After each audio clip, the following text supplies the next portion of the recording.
ก็นึกเหมือนขอสบายดีหมดทุกคนเนาะที่เข้ามาเบิ่งแล้วก็มาฟังกันข้อแนะนำตัวเลยว่าข้าเจ้าชื่อน้อยหรือว่า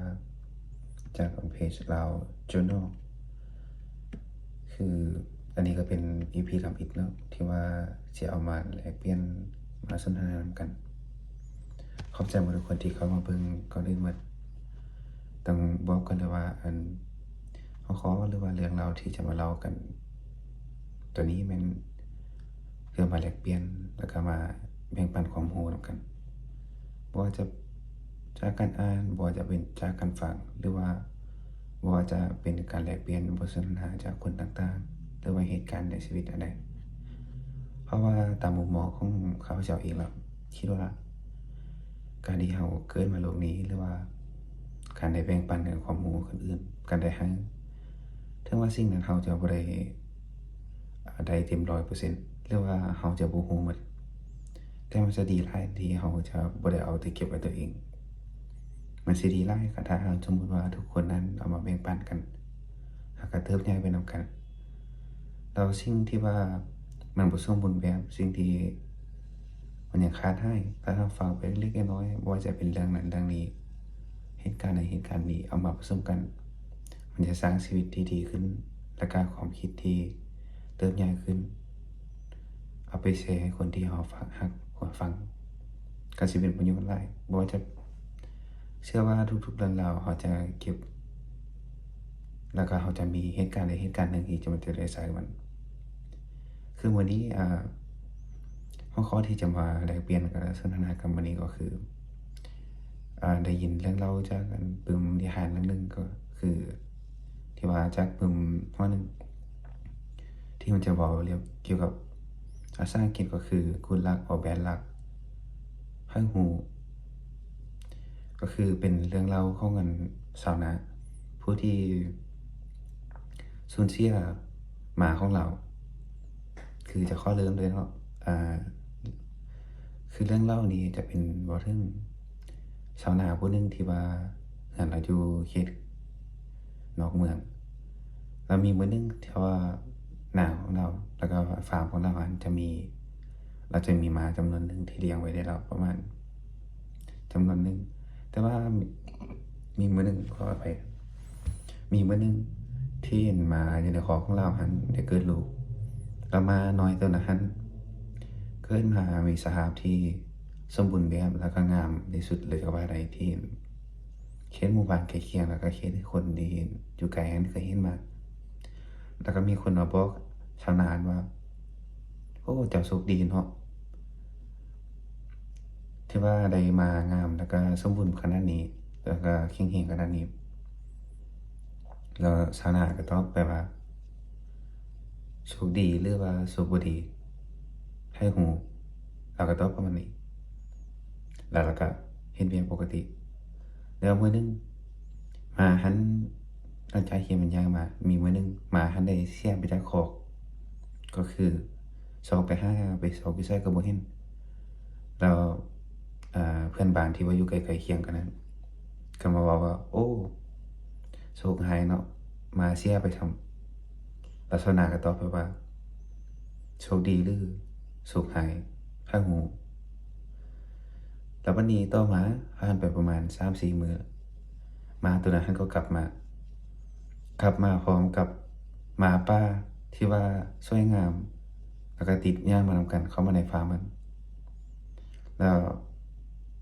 มีชาวบ้านมาเห็นคนที่อยู่ใกล้เคียงกันก็มาเว้าคือเก่าว่า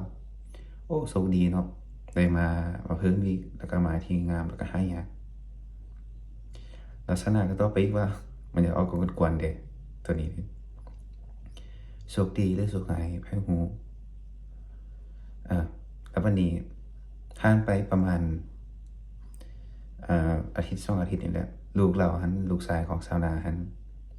จะฝึกม้าให้ม้าป่าหั้นรู้ความแต่มื้อนั้นพอดีม้าหั้นมันมาจากป่าแล้วก็มีความหายแหน่บ่ค่อยฟังปานใดเฮ็ดให้ลูกเราหั้นตกจากหลังม้าแล้วก็ขาหักแล้วเพื่อนบ้านแล้วก็ประชาชนในเขตบ้านใกล้เคียงกันก็มาเว้าอีกว่า โอ้โชคร้ายเนาะลูกตกหลังม้าขาหักซ้ สนาก็ตอบไปคือเก่าว่าโชคดีหรือสุขให้เพื่อฮู้ผ่านไปอ่ามีทหารเข้ามาในหมู่บ้านนั้นลองคิดภาพเบิ่งสมัยที่ว่ายังอยู่สงครามประมาณ2,900ปลายคือจะบอกเลยว่านิทานนี้มันให้ฟังเป็นคือเรื่องเล่าแล้วก็คิดภาพจินตนาการไปเอาว่าความจริงแด้แล้วก็บ่แม่นสิ่งที่เกิดขึ้นแท้แด้คิดซะว่าเอามาเป็นมุมมองแลกเปลี่ยนกัน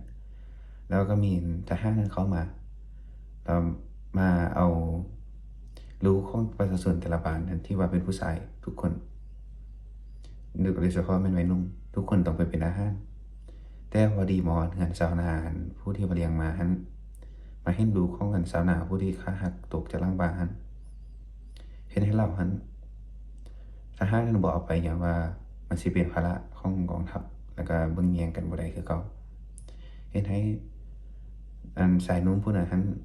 ลูกของชาวนาหั้นบ่ได้เป็นทหารแล้วก็บ่ได้ไปสู้รบแล้วเพราะว่าลูกของแต่ละบ้านให้มันวัยหนุ่มมันจะได้ไปเป็นทหารหมดแล้วก็มีประชาชนนั้นเขตบ้านใกล้เคียงก็มาเว้าคือเก่าว่าโอ้โชคดีเนาะลูกเจ้าบ่ได้ไปสู้รบไปเป็นทหารลักษณะก็ตอบไปคือเก่าว่าโชคดีหรือโชคร้ายไผฮู้คือเรื่องก็จะประมาณนี้แต่ว่าสิ่งที่มันสะท้อนบอกก็คือความเป็นไปได้หั้นน่ะเรื่องราวแล้วก็ชีวิตของคนเราเนี่ยมันบ่มีหยังที่จะแน่นอนตลอดมันมีการเปลี่ยนแปลงตลอดเวลาคือสิ่งที่เราเว้าใบไม้ก็ยังมีช่วงฤดูใบไม้ผลิแล้วก็มีช่วงฤดูใบไม้ร่นแต่สิ่งเหล่านั้นมันบ่มีหยังยั่งยืนเลยตราบใดที่ต้นไม้ยังดูดซึมสารอาหารหรือว่าสิ่งต่างๆก็คือกับชีวิตของคนเราถ้าเรามีหลักมั่นเราบ่หลงระเริงหรือว่าเราคิดกับมันหลายเกินไปหรือว่าถ้าเป็นกังวลก็สิเป็นโรคต่อสิ่งอื่นก็ถ้าคิดหลายมันก็บ่มีหยังดีขึ้นเลยแต่คันถ้าเราลงบางเทื่อสิเฮ็ดให้เราลงไปโพดก็มีลืมตัวที่สำคัญก็แม่นเราอยู่ในยอมรับแล้วก็เติบใหญ่ไปนำสิ่งที่มันเกิดขึ้นนั้นเพราะว่าบ่มีหยังแน่นอนเลยในโลกนี้สำคัญเราจะต้องมีหลักมั่นแล้วก็มีความเป็นตัวเองหั้นโดยเฉพาะหลักมั่นที่ถูกต้องความดีความรู้ต่างๆเรื่องราวก็จะประมาณนั้นขอบใจทุกคนที่ว่าฟังมาฮอดนี้แล้วก็ตั้งใจฟังมาจนจบแต่ว่าก่อนเลยว่าอันนี้เป็น EP ทำอิฐแล้วก็บ่ฮู้ว่าบางเทื่ออาจจะมีเว้าติดขัดแน่เว้าติดขัดแน่เว้าขัดวรรคขัดตอนแน่หรือว่าการแสดงออกต่างๆหรือว่าเสียงโทนอันใดเพียงแต่ว่าอยากเอามาแชร์กันคันถ้ามีตัวใดที่ควรปรับปรุงอยากให้แต่ละคนที่มาเขาเบิ่งแล้วก็มาฟังนี่มาลองทำนี่แล้วก็ส่งฟีดแบ็กมาเบิ่งคอมเมนต์มาเบิ่งเพื่อสิได้ปรับปรุงแล้วก็แลกเปลี่ยนสมมุติสนทนากันดีๆนี้ตลอดไปขอบใจ